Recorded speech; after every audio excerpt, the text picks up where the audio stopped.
everybody, welcome back to MVS Rides. As you can see here, it is fall. I'm excited. It's really not cold enough to need this yet, but I was excited.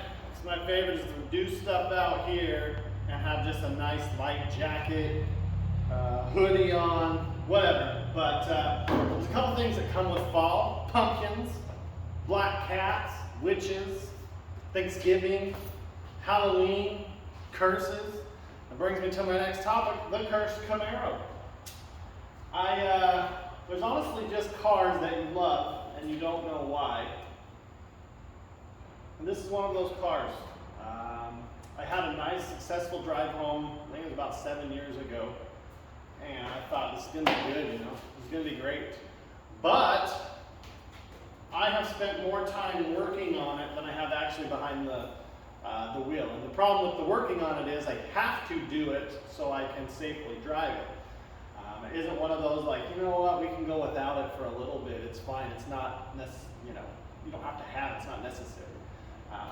But I've also tried the approach where if I show it some massive amounts of love, then I think it'll be okay, and it's just like sticking it to me. I mean, this whole front end is all brand new, from the brakes in, all brand new. All of it, and I'm thinking, it's amazing. And when I did get to drive it a little ways, it stops amazing. I tell you what, there's something to be said about an old car that can freaking stop, because you usually see an old car, something like this, that when they get in an accident, they rear-ended somebody because their equipment is original and not really up to spec with today's cars. You'll have these little, I call them shit boxes. They're good for what they do. They can outstop a factory car that maybe, let's say, had drum brakes at all four corners. They will outstop it, and then you see these classics, you're kind of cruising, enjoying life, you can stop in time. So I honestly think this car would stop as good as any new car, which is awesome. But I'm getting off topic here. October, new time frame, one of my favorite months. When I used to live in Utah, this is when we started watching the news, looking for that first freak snowstorm that came in and got everybody all heightened up, caused a ton of crashes. And out here, it's fall. If I see snow out here, it's usually December, January, February, and it's gone by noon. So out here, we get the cruising weather, but I'm really frustrated with the cursed Camaro because I want to be out cruising. I want to take this thing out, have a good time. Fuel tank's still yet to go in. I've got some decisions to make on a lot of things, and hopefully this month one of my goals is to make those decisions. At least clean up where the fuel tank goes, get it painted up, remove a little of that surface rust, protect it so it doesn't continue to rust, and throw that in. But I think it's like right in here, back, I need to just do a little cleanup on, because when we did the front end, I made it to about right here. Put in all new steel fuel line right there, and you know, just good stuff. Rerouted it so it wouldn't boil off the exhaust manifolds. Just good stuff on this car. And a lot of time, money, effort has been spent on this.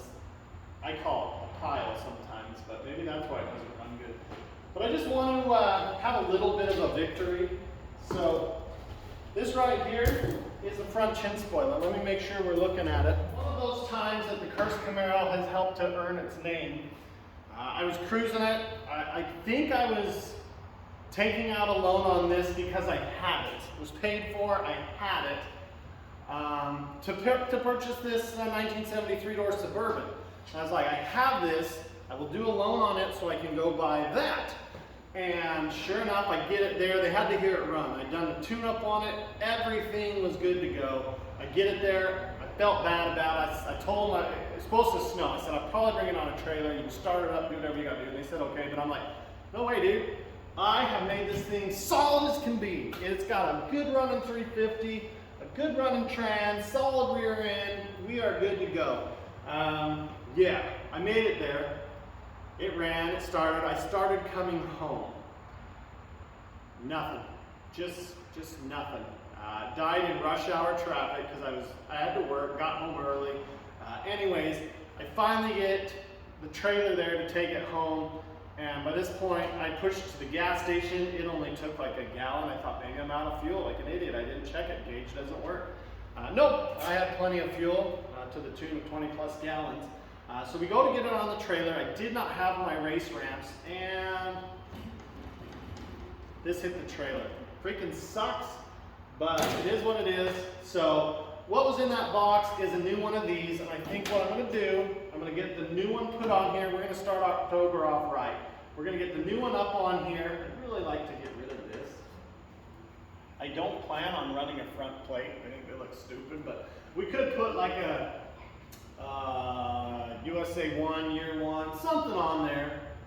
Definitely make that clean up. But this has bothered me for a little bit. I've had that since,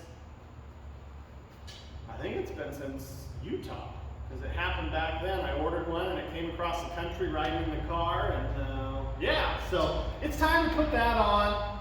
I'll deal with back there. I'll kind of show you guys how I clean it up. The biggest downfall is my grinder. With that flood we had, it's been sitting in water, so I'm hoping it works. If it doesn't, then it might be a trip to Harbor Freight. I'm tired of buying these nice expensive tools and having them ruined somehow, when I can buy a Harbor Freight, probably 5 or 6 Harbor Freights, and have it still do the same job. So with that, we're going to get this replaced. We're going to start this month off right. A couple of my other goals, I've had a few people reach out to me about the Nova, the Chevy Nova. If you are seriously interested in it, you're going to be paying north of 20. Hit me up.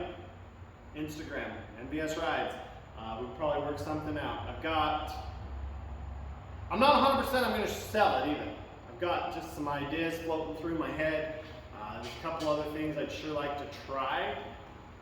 Car-wise, I've got 2 in particular I'd really like to try, and the Nova is just, it's there. You know, it's pretty much done now, and there's not a lot left to do on it, which is awesome. And I've had it, I think I looked back, and it's been 11 years. So I can give you 11-year history on it. A lot of that's on this channel. But this is a good month. I really want to make some big decisions as far as switching things up for the channel. And I'd like to get this thing running again. The cursed Camaro needs to run before Halloween. We're going to hope. We're being hopeful. So curses, Halloween, you get it how it all ties together. Yeah, I know. Stupid, but that's me. So I'm going to start by taking this off. I'll catch back up with you in just a minute. I'm going to dig through the car and find this other bracket. I know I took it off because it was swinging around back this way. I believe it's in the trunk. It might actually be in the car, but yeah, we just had one bolt here that had sheared off. The bolt on this side, and then one little grabber type screw that had previously made a hole right there that just happened to work out with one of these. So this little guy sadly is done for. This is broken. This one's still good, and this one's ripped off, so it's still wherever the bracket is. I really hope I didn't lose the bracket. That could be bad, but even if we do, there's a couple points being secured here should be good. I do not recall where I got that from. I want to say maybe Rick's Camaro, maybe even just Amazon. I'm not 100% sure, but this is how it looked when I got the car. Now this has got to be run back. I'm going to finally run a proper return line back, and then here's your radiator overflow. I'll find a way to tie them up out of the way. This definitely needs to get run back. I'm just not sure how I want to run it back, and it may be up and over that way and just kind of follow the factory fuel line so I can zip tie to it all the way back. So with that, let me grab the new one out of the box. Let's put it on. Came back to me once I opened the box. That piece was missing, hence I ordered new stuff. So we'll put the new one on this side. New hardware, never original equipment reproduction. Original appearance, original quality. Don't know how they can say that, but because it's never had one that I've seen. So right there, just a pretty standard piece. I don't think it's anything too crazy. Let's see if I can get in.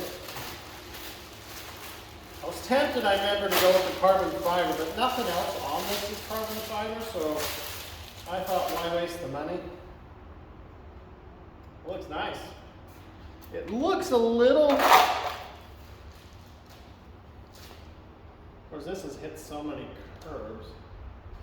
It feels a little bit thicker than what I had before, but not much. So anyways, I'm gonna start putting this on and we'll go from there.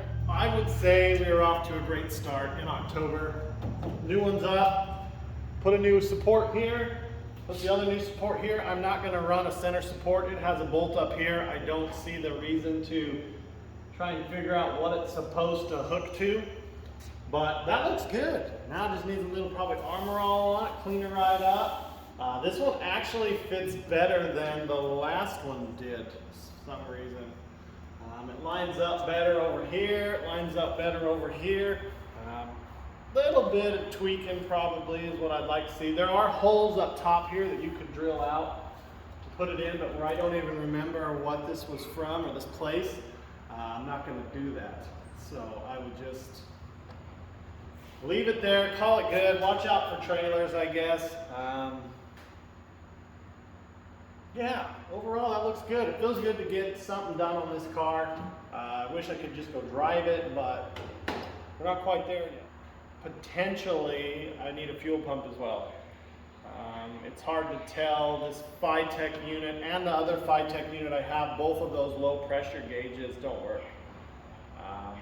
It says I'm sending out, I think it's 58 PSI, but the low pressure in doesn't work. So not surprised on that.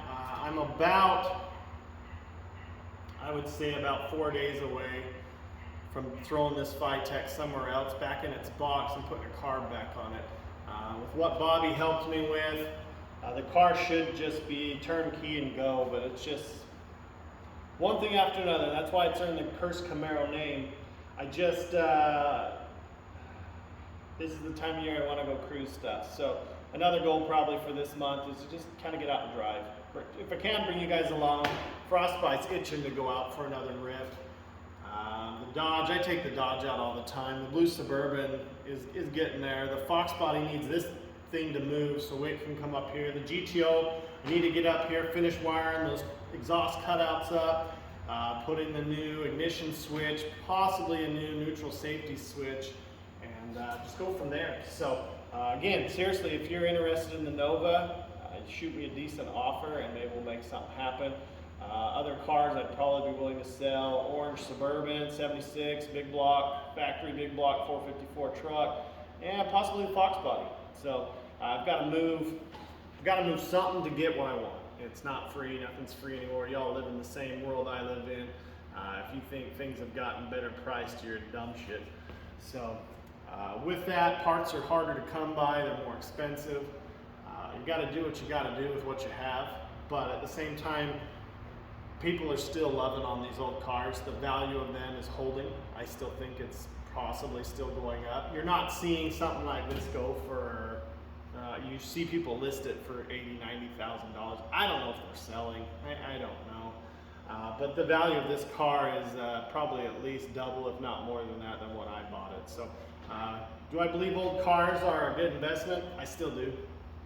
A couple people have messaged me about EVs, and I said, well, with EVs coming, what are you going to do? All your old junk's they're not going to be able to phase these out. Not everybody can go out and spend $50,000 plus on an EV. Plus, the power grid can't handle it. If everybody out there had an EV, we would be having blackouts. So my take on it, yes, they may not make gasoline engines or many of them going forward, but the old stuff should be grandfathered in. The big question is how bad is the price of fuel going to get? But again, that hurts your electricity too. They got to have something that makes the electricity. So I don't know. Some people are really worried. I know I can tend to be worried. I go shopping and I don't get what I used to get for the same amount of money. So that's frustrating. That's my October rant. I usually don't rant, but it's really been pissing me off seeing just the state of everything. And you know, I just need to get out there and do me. I still have plenty of parts to put on that I've already bought. I got enough to make content for days. I just don't have the time. So that's why this month I wanted to hit it hard, start it off right, kind of focus my way back there, see if my grinder works. I don't have any wood to knock on.